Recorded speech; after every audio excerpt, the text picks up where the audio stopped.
gente fala de Porsche, a maioria das pessoas imagina logo 911. Aquele clássico de traseira arrebitada, motor boxer e engenharia alemã quase teimosa. Mas poucos lembram que teve um momento da história em que a Porsche quase se perdeu tentando ir longe demais. E esse erro, ironicamente, criou um dos carros mais revolucionários de todos os tempos, o Porsche 959. Um carro tão avançado que poderia ter saído em 2020 e ainda assim parecer moderno. Só que essa genialidade quase levou a empresa pro buraco. A história do 959 começa nos anos 80, quando a Porsche queria entrar de vez no Grupo B, aquela categoria insana de rally onde as montadoras praticamente tinham carta branca para criar monstros sobre rodas. Era a época em que as marcas estavam brigando para ver quem conseguia colocar mais tecnologia, mais potência e mais audácia num carro só. E a Porsche, claro, não queria ficar de fora dessa disputa. Só que ao invés de fazer um carro radical direto pro rally, eles decidiram criar uma plataforma que representasse literalmente o futuro da marca. Só tinha um detalhe: o futuro custava caro. Muito caro. E ninguém dentro da Porsche parecia ter a menor noção de onde aquilo ia parar. O projeto começou como uma espécie de laboratório ambulante. A Porsche queria testar tudo ao mesmo tempo: tração integral inteligente, aerodinâmica ativa, materiais compostos, biturbo sequencial, eletrônica avançada. Isso num período em que a maioria das montadoras ainda estava aprendendo a lidar com injeção eletrônica.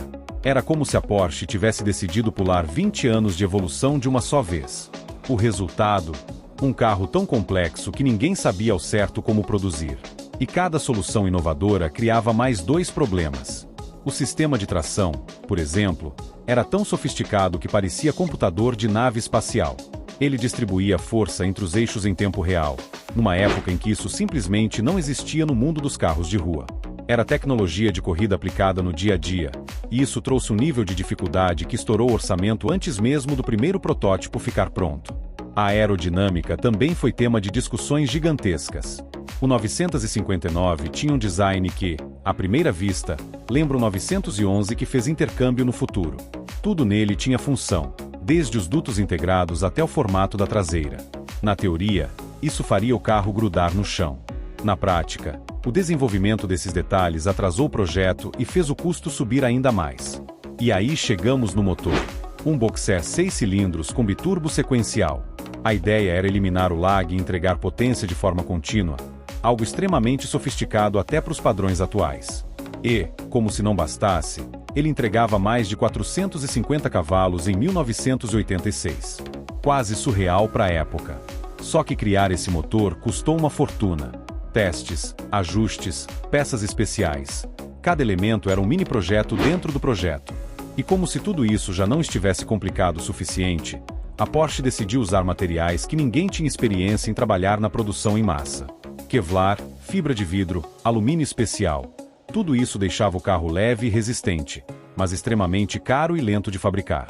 E por mais incrível que pareça, a Porsche não tinha um plano sólido de como transformar aquele protótipo futurista num carro que realmente pudesse ser produzido em série.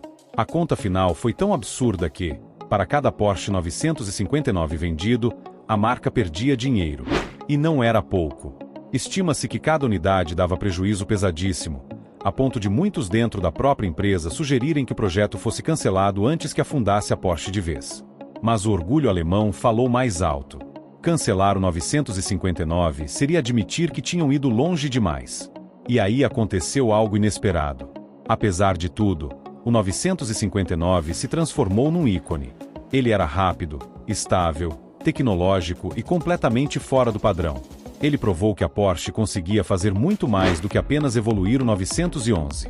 O 959 mostrou o caminho para tudo que a marca se tornaria nas décadas seguintes. Os sistemas eletrônicos inspiraram a geração posterior. A filosofia de construir carros que misturam alta engenharia com desempenho puro nasceu do caos desse projeto. No fim das contas, o 959 foi o carro certo na hora errada. Avançado demais para o mundo, caro demais para a realidade e ousado demais para qualquer empresa que quisesse manter as finanças saudáveis. Mas também foi o carro que salvou a identidade da Porsche. Ele carregou a marca para uma era em que ela seria reconhecida pela ousadia, pela precisão e pela coragem de inovar. E talvez seja exatamente por isso que ele se tornou tão lendário. O mais curioso é que, mesmo com todo o prejuízo, o 959 virou um símbolo de como às vezes a teimosia da engenharia dá certo. Ele não vendeu muito, mas conquistou um status quase mítico. E hoje, olhando para tudo que a Porsche faz, dá para ver o DNA do 959 em quase todos os modelos modernos. Desde o jeito que eles trabalham a aerodinâmica até o uso inteligente de tração integral e gerenciamento eletrônico. E é por isso que eu sempre digo que 959 é aquele tipo de carro que só existe porque alguém dentro da Porsche decidiu ignorar qualquer limite prático. É a prova viva de que, às vezes, a genialidade custa caro, mas vale a pena. E se você curte esse tipo de conteúdo sobre história, a tecnologia e as curiosidades do mundo automotivo, já segue o canal Velocidade Oculta para não perder os próximos vídeos. Aqui, a paixão por carros vai muito além do volante.